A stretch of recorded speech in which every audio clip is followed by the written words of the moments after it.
नई उमंग, नया उत्साह, नए जोश और नए लोगों के साथ मैं डॉक्टर एस के शर्मा आपका स्वागत करता हूं इस वीडियो में।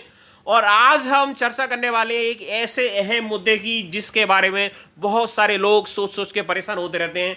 जिन लोगों को कंपनी में प्रेजेंटेशन देना है, एम टेक के स्टूडेंट्स को प्रेजेंटेशन देना है या पीएचडी वाले स्टूडेंट को प्रेजेंटेशन देना है, बहुत सारे लोगों को अलग अलग प्लेटफॉर्म पे प्रेजेंटेशन देने है, सेल्समैन को प्रेजेंटेशन देना है, स्कूल स्टूडेंट को प्रेजेंटेशन देना है। तो जब स्टेज पर जाते हैं तो हाथ पैर कांपने लगते हैं भाई। वही व्यक्ति जब बाहर खड़ा होता है चार लोगों के साथ, किसी भी विषय पर कितना भी बोल सकता है, चटर पटर बोल सकता है, लेकिन जब स्टेज की बात आती है तो देन लेग्स स्टार्ट ट्रेम्बलिंग, टांगें कपने लगती हैं और एकदम नर्वसनेस आ जाती है। तो स्टेज फियर को कैसे जीता जाए, कैसे एक अच्छा वक्ता बना जाए, इसके बारे में आज चर्चा करेंगे हम इस वीडियो में, जो है how to overcome stage fear. Public speaking. Dear friends, stage fear something which is very common in most of the peoples. ज़्यादातर लोगों के अंदर मौजूद है स्टेज का डर, मंच का एक भय। Everyone wants to be a great performer on stage, but when one reach on stage, she may forget the script and may not perform up to the expectation. कई बार लोगों के साथ होता है कि तैयारी के साथ जाते हैं, लेकिन जब प्रेजेंटेशन देना शुरू करते हैं तो वो जो कुछ सोच कर आए थे, पढ़ कर आए थे, समझ कर आए थे, उसको भूल जाते हैं। तो इस जंग को कैसे जीता जाए, कैसे इसको फतेह किया जाए और एक शानदार प्रेजेंटेशन दिया जाए, शानदार पब्लिक स्पीकिंग कैसे किया जाए जो आपके लिए सफलता के दरवाजे खोल सकती है, उसके बारे में आगे बढ़ते हैं और चर्चा और करते हैं। How to overcome stage fear, we are going to discuss 11 point solution. 11 सूत्री फॉर्मूला, 11 सूत्री एक हल आपके सामने प्रस्तुत करेंगे हम इस वीडियो के माध्यम से। पहला फॉर्मूला है P5 फॉर्मूला। 5 P आपको याद रखने होंगे। 5 P क्या है? P1, P2, P3, P4, P5 आपको नजर आ रहे हैं। क्या कहते हैं? P1, P2, P3, P5 5 point formula आपको क्या कहता है? ये prior preparation prevents poor performance. यदि पहले से ही सही तैयारी की जाए तो पुअर परफॉर्मेंस नहीं होगा। अगर प्रारंभ में ही तैयारी की जाए, प्रेजेंटेशन से पहले ही होमवर्क किया जाए अच्छे से, तो आपका प्रेजेंटेशन शानदार होने वाला है, इस बात में कोई संदेह नहीं है। किस तरह होगी ये तैयारी, जरा समझते हैं इसको। स्क्रिप्ट, इसके लिए आपके पास होनी चाहिए एक शानदार स्क्रिप्ट। और कब बनेगी वो, उसके लिए पहले करनी होगी आपको रिसर्च, दूसरा डाटा एनालिसिस और तीसरा स्क्रिप्ट और चौथा प्रूफ रीडिंग। थोड़ा डिटेल में जाते हैं। मान लीजिए आप एक सेल्समैन है मारुति कंपनी में और आपका मैनेजर आपसे कहता है कि आप बताइए भाई कि अल्टो की सेल क्यों गिर रही है। तो आपको पहले रिसर्च करनी होगी, आपको देखना होगा कहाँ कहाँ गिर रही है, पिछले साल कितनी सेल हुई थी, पिछले महीने में कितनी सेल हुई थी और इस महीने में सेल इतनी कम क्यों हो गई है, क्या कारण है, क्या कॉस्ट है या कोरोना ने प्रभावित किया, किसी और चीज़ ने प्रभावित किया है। और डेटा जुटाने होंगे, इसकी कीमत पहले क्या थी और इसके कंपटीशन में मार्केट के अंदर कोई दूसरी कार आ गई है क्या, उसकी कीमत कितनी है, कौन सा लोन अवेलेबल है। तो ये सारी पहले आपको रिसर्च करनी होगी। जब आपके पास रिसर्च करेंगे आप, उसके बाद आपको डाटा को एनालाइज करना होगा। मान लीजिए आप डाटा एनालाइज करते हैं तो आप पाते हैं कि आपका जो प्रोडक्ट है वो दूसरे प्रोडक्ट के मुकाबले थोड़ा सा महंगा है, या आप पाते हैं कि आपका प्रोडक्ट की जो वो तो गिरा है, मार्केट में डिमांड तो कम हुई है लेकिन उतनी कम नहीं हुई है, उसके बावजूद भी ये आपके लिए सस्टेनेबल मॉडल है या प्रॉफिटेबल मॉडल है। तो डाटा एनालिसिस सेकंड पॉइंट है। आप पहले रिसर्च करेंगे, फिर डाटा एनालाइज करेंगे, उसके बाद आपको स्क्रिप्ट लिखनी है। अगर आप स्टूडेंट हैं, आपको कोई मॉडल बनाने को दिया गया है कि आपको टर्बाइन पे मॉडल बनाना है, तो पहले अच्छे से रिसर्च कीजिए, डाटा एनालाइज कीजिए, फिर उसके बाद स्क्रिप्ट लिखिए। कुछ लोग क्या करते हैं, रिसर्च नहीं करते, डाटा एनालिसिस नहीं करते, सीधा स्क्रिप्ट लिखना शुरू कर देते हैं, तो उनकी उतनी अच्छी स्क्रिप्ट नहीं बनती है।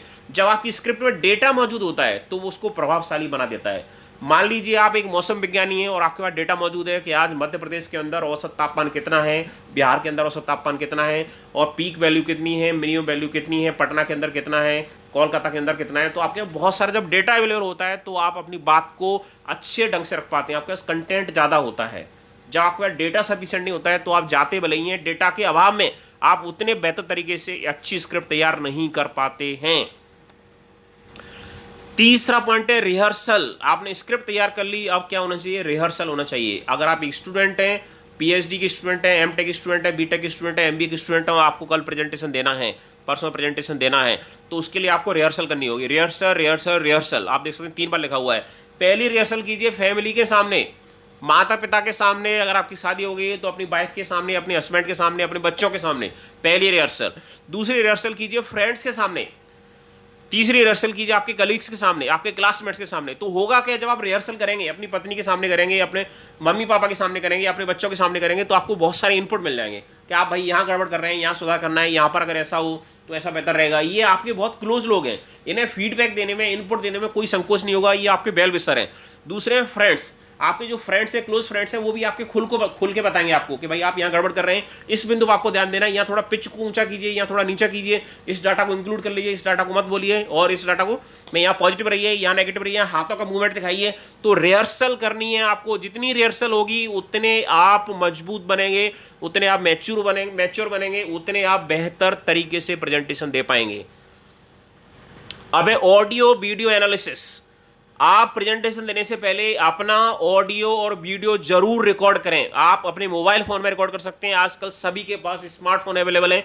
जब आपने अपना ऑडियो रिकॉर्ड कर लिया और वीडियो रिकॉर्ड कर लिया, रिकॉर्ड करने के बाद analyse your audio and video. फिर उस वीडियो को देखिए, आपके हैंड का मूवमेंट्स कैसा है, आपकी आंखें आपके इधर देख रहे हैं, आपकी बॉडी लैंग्वेज कैसी है, कहाँ आप झुके हुए हैं, आपकी आवाज की पिच कैसी जा रही है, आप आई कांटेक्ट दर्शकों से बना रहे हैं या नहीं बना पा रहे हैं। ये सारी चीजें आपको खुद देखोगे, आप अपनी फैमिली मेंबर्स को दिखाओगे, तो आप समझ पाएंगे, उस वीडियो को ऑडियो को बार बार देख पाएंगे, क्योंकि आपने एक बार रिहर्सल दी अपने घर पे, तो रिहर्सल में आपको एक बार इनपुट मिल गया। लेकिन अगर वीडियो आपके सामने है तो उस वीडियो को, ऑडियो को आप देख करके बार बार समझ पाएंगे कि भाई मेरी स्पीड यहाँ पे एवरेज होनी चाहिए, यहाँ ऊंची होनी चाहिए, यहाँ वॉल्यूम की पिच कैसे रहनी चाहिए, वो सारे एनालिसिस आप खुद कर पाएंगे। तो ये एक प्रकार से आपको इंट्रोस्पेक्शन, आत्म विश्लेषण, सेल्फ एनालिसिस का अवसर प्रदान करेगा। You will find areas for improvement. तो आपको क्या मिल जाएगा इससे? आपको वो एरियाज मिल जाएंगे जहां आपको इंप्रूवमेंट करना है। 5वां पॉइंट, यूट्यूब आज एक सशक्त माध्यम है, बहुत शक्तिशाली मजबूत माध्यम है जो काफी कुछ सिखाता है। तो आपको क्या करना है, प्रेजेंटेशन से पहले watch similar videos on YouTube पे आप उस तरह के वीडियोज देखें। जैसे आप अगर स्टूडेंट के रूप में देख रहे हैं, सेल्समैन के रूप में देख रहे हैं, टेड टॉक्स आती हैं यूट्यूब पर, उनको देखें अच्छे से, so that you can develop a basic idea. आपको एक बेसिक आइडिया लग जाएगा मुझे किस तरह से बोलना है। अगर आप एक कवि के रूप में मंच संचालन करने जा रहे हैं तो जो आपने कवि सम्मेलन उनको देखें। अगर आप स्कूल के फंक्शन में मंच संचालन करने जा रहे हैं तो स्कूल के बहुत सारे वीडियोस आपको मिल जाएंगे जहाँ पे मंच संचालन के, उनको आप देखें। आप किसी इवेंट को एंकर करने जा रहे हैं तो आप एंकरिंग वाले वीडियोस देखें, तो उनको देख करके आपको एक बेसिक आइडिया लगेगा कि मुझे किस प्रवाह में, किस फ्लो में, किस स्ट्रीम में अपना पूरा स्पीच को रखना होगा, किस तरह से मुझे जाना चाहिए। 6वां पॉइंट है look and appearance. Look and appearance बहुत ज़्यादा महत्वपूर्ण पॉइंट है। आप कैसा दिखते हैं, इसका दर्शकों पे, ऑडियंस पे बहुत बड़ा इंपैक्ट जाता है। कहावत भी कहते हैं कि जो दिखता है वो बिकता है। कोई चीज़, दो चीज़, अगर आपके पास, एक एग्जांपल लेते हैं, अगर आपके पास एक है आइसक्रीम, दूसरा आइसक्रीम विद ड्राई फ्रूट्स। अगर दोनों आइसक्रीम का कंटेंट सेम है, लेकिन पहली आइसक्रीम है सिर्फ आइसक्रीम और दूसरी आइसक्रीम विद ड्राई फ्रूट्स, तो आप समझ सकते हैं कि आइसक्रीम जिसकी गार्निशिंग की गई है ड्राई फ्रूट्स के साथ, उससे ज़्यादा लोग खरीदेंगे। क्यों खरीदेंगे? क्योंकि वो ज़्यादा बेहतर दिखती है। जो चीज़ ज़्यादा बेहतर दिखती है वो निश्चित तौर पे ऑडियंसेस का, दर्शकों का, देखने वालों का मन मोह लेती है। तो पहला पार्ट है इसमें dressing. Neat and clean dress आपकी होनी चाहिए। अगर आप मेल हैं तो आप ब्लेजर पहन करके, टाई पहन करके फॉर्मल्स में जा सकते हैं, लेकिन आपको ये देखना होगा कि आप किस तरह के अवसर पर जा रहे हैं। अगर आप स्पोर्ट इवेंट पे जा रहे हैं तो आप स्पोर्ट, जो आपके बियर हैं, आपके स्पोर्ट शूज के साथ उस टाइम होना चाहिए आपको। तो आपकी जो कपड़े हैं, आपकी जो ड्रेसिंग है, जो वो इवेंट से मैच करनी होनी चाहिए। अगर आप एक फीमेल है तो फीमेल्स भी आपके वेस्टर्न बियर का इस्तेमाल कर सकते हैं, साड़ी का इस्तेमाल भी कर सकते हैं। दूसरा shoes, well polished black brown shoes होने चाहिए। काफ़ी सारे लोगों को हमने देखा है, स्टूडेंट्स को भी देखा है कि जब प्रेजेंटेशन देने जाते हैं अपने शूज़ पे उनका ध्यान नहीं जाता है। तो शूज़ को सबसे पहले देखें, अच्छे से उन्हें चमकाएं, क्योंकि आप बेहतर दिखेंगे तो आपका कॉन्फिडेंस भी हाई होगा। नेक्स्ट पॉइंट है फेस वैल्यू बहुत अहम होती है। किसी बड़े एक्टर की फिल्म आती है, रजनीकांत साहब की फिल्म आती है, अमिताभ बच्चन की आती है, तो उनकी फेस वैल्यू बहुत ज़्यादा है। अगर फिल्म अच्छी भी नहीं होती तो भी हम देख लेते हैं, लेकिन नए एक्टर की फिल्म आती है तो हमें थोड़ा लगता है पता नहीं कैसी होगी, हमारा उतना मन नहीं जाता है। तो उनकी फेस वैल्यू ज़्यादा है। तो आपकी फेस वैल्यू कब बनेगी? जब आपका फेस अच्छा दिखेगा। वो कब दिखेगा? उसके लिए 2 फॉर्मूले हैं, shaving for male and makeup for female. अगर आप मेल हैं तो शेविंग करके जरूर जाएं, अगर आप फीमेल हैं तो मेकअप करके जरूर जाएं, इससे आपकी फेस वैल्यू बढ़ेगी। 8वां पॉइंट है प्रैक्टिस एंड हैबिट। अगर आप अच्छे पब्लिक स्पीकर बनना चाहते हैं तो आपको इसको आदत बनाना होगा, बार-बार प्रैक्टिस करनी होगी। Practice makes a man perfect. So if you keep on performing on regular basis, then your confidence will rise and your performance will also improve with time. Take initiatives, create the opportunities and grab the opportunities. Always start from the basics. अगर आप एक student हैं और आपको लगता है कि मुझे अपना प्रेजेंटेशन अच्छा करना है, तो आपको बार बार अपने प्रोफेसर के पास जाना होगा, अपने टीचर के पास जाना होगा, उससे कहना होगा कि सर आज मैंने इस टॉपिक पे प्रेजेंटेशन बनाया है, आप मुझे टाइम दिए, मैं कम प्रेजेंटेशन दे पाऊँ। वो आपको एक बार समय देगा, फिर आप अगला प्रेजेंटेशन फिर तैयार कीजिए, खुद से आप अपने लिए अवसर बनाइए खुद से इनिशिएटिव लीजिए। ये इंतजार मत कीजिए कि आपका प्रोफेसर आपसे कहेगा कि आप प्रेजेंटेशन दें। अगर आप एक सेल्समैन हैं तो अपने मैनेजर के पास जाइए, आप उससे कहिए कि सर आज मैंने ये स्टडी की है, मैंने देखा है कि हमारी सेल किन कारणों से बेहतर हो सकती है और मैं इस पर एक अच्छा प्रेजेंटेशन तैयार किया है। आप मुझे 2 दिन बाद 3 दिन बाद डेट दीजिए, मैं प्रेजेंटेशन दूंगा और सारी चीज़ें समझाऊंगा कि हम कैसे अपनी सेल को बढ़ा सकते हैं। तो आपको खुद इनिशिएटिव लेना होगा। इस तरह के अवसरों की रचना आपको करनी होगी। जिन अवसर और इस तरह के अवसरों को आपको पकड़ लेना होगा। जब आप बार बार बार बार बार बार बार बार प्रेजेंटेशन देंगे तो निश्चित तौर पे आपके व्यक्तित्व में, आपके बोलने की कला में निखार आता चला जाएगा और एक दिन ऐसा आएगा जब स्टेज का डर पूरी तरह से आपके सामने नेस्ता नाबूद हो जाएगा, पूरी तरह घुटने टेक देगा, क्योंकि डर के आगे ही जीत है। जब आप डर का मुकाबला करते हैं तो ही आप डर को जीत पाते हैं। अगर डर के सामने घुटने टेक देते हैं तो डर हावी होता चला जाता है। कहते भी हैं कि अगर आप किसी चीज से जितना डरोगे वो उतना ही डराएगा, इसलिए डरना नहीं है, क्योंकि जो डर गया समझो मर गया।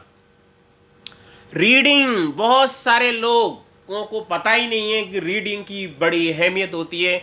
अगर आप स्टेज पे अच्छा परफॉर्म करना चाहते हैं, अच्छे पब्लिक स्पीकर बनना चाहते हैं, भाई रीडिंग की क्या अहमियत होगी, क्या क्या पढ़ना चाहिए आपको। बहुत सारे टॉपिक्स आपको पढ़ना चाहिए, वैरायटी ऑफ टॉपिक पढ़ना चाहिए। क्योंकि जब आप वैरायटी ऑफ टॉपिक पढ़ते हैं तो जब आप स्टेज पे जाते हैं तो आपके पास बहुत सारे एग्जाम्पल होते देने के लिए।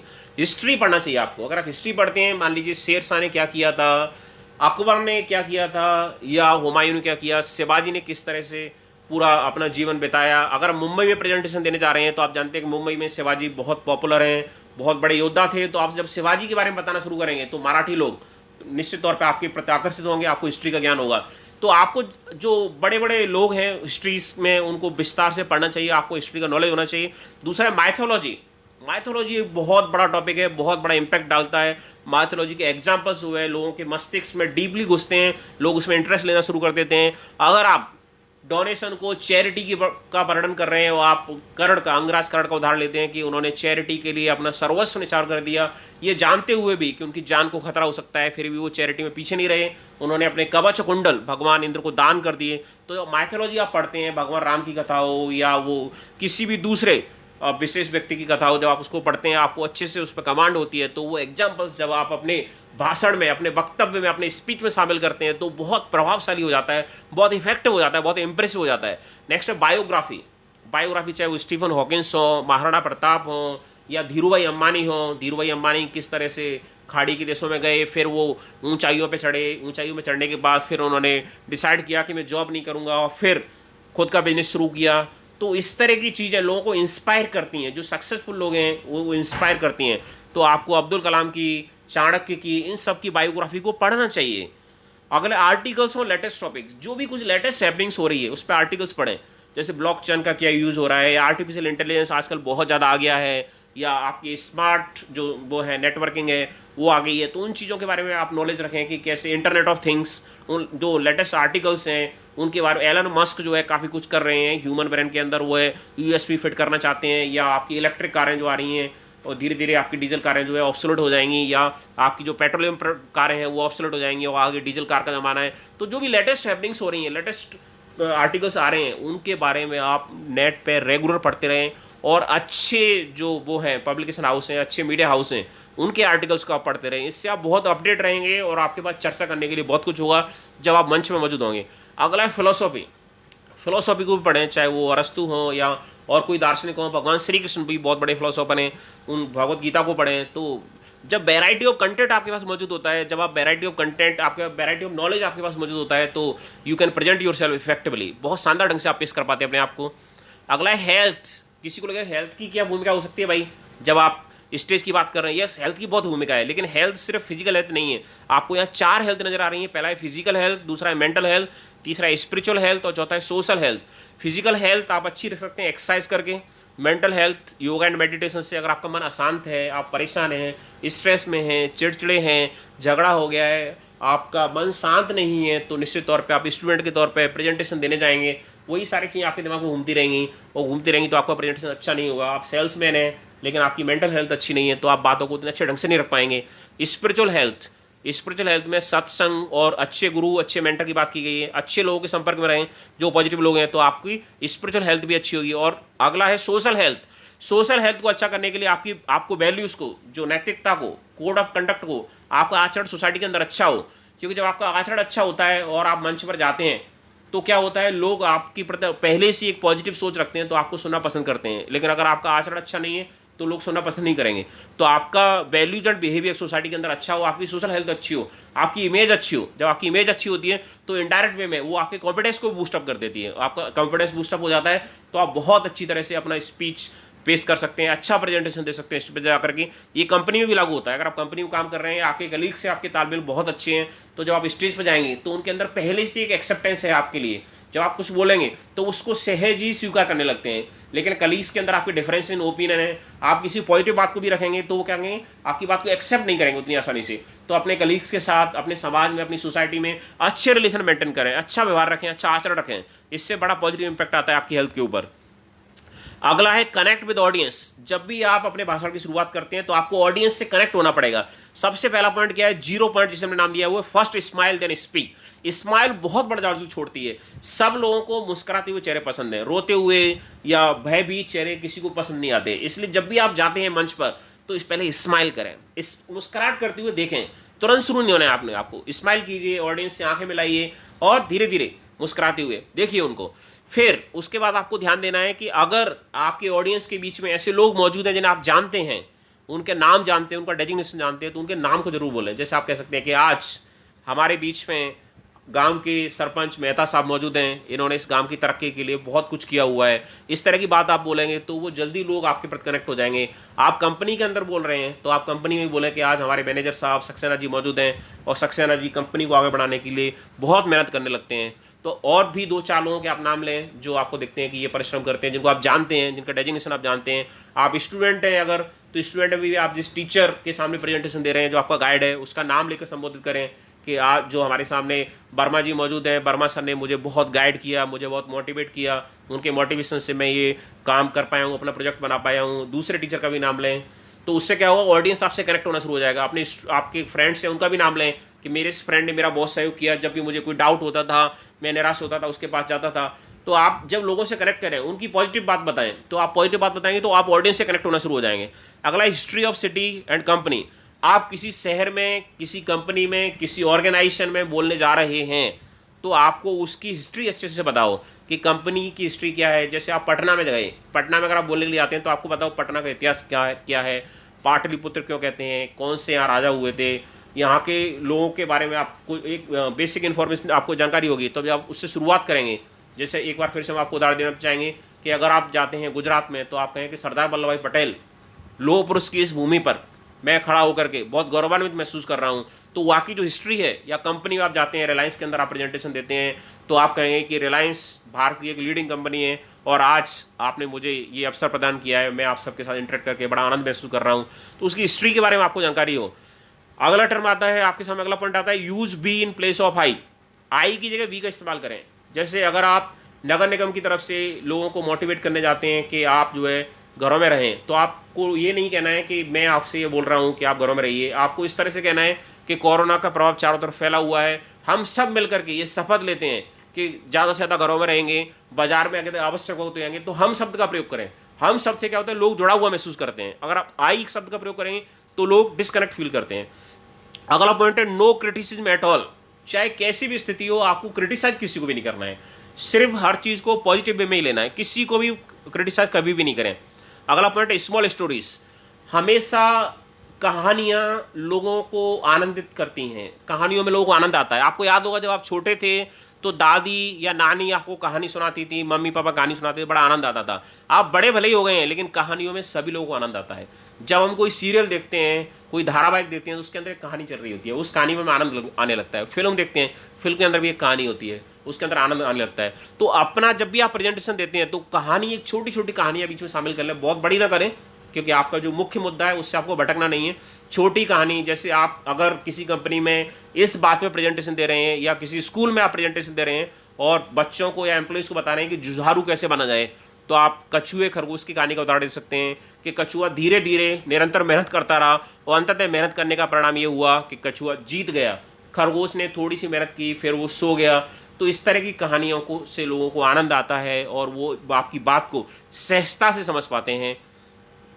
Thank you very much for watching my video. Please like, comment and share this video. You are also requested to subscribe my channel. जय हिंद, जय भारत।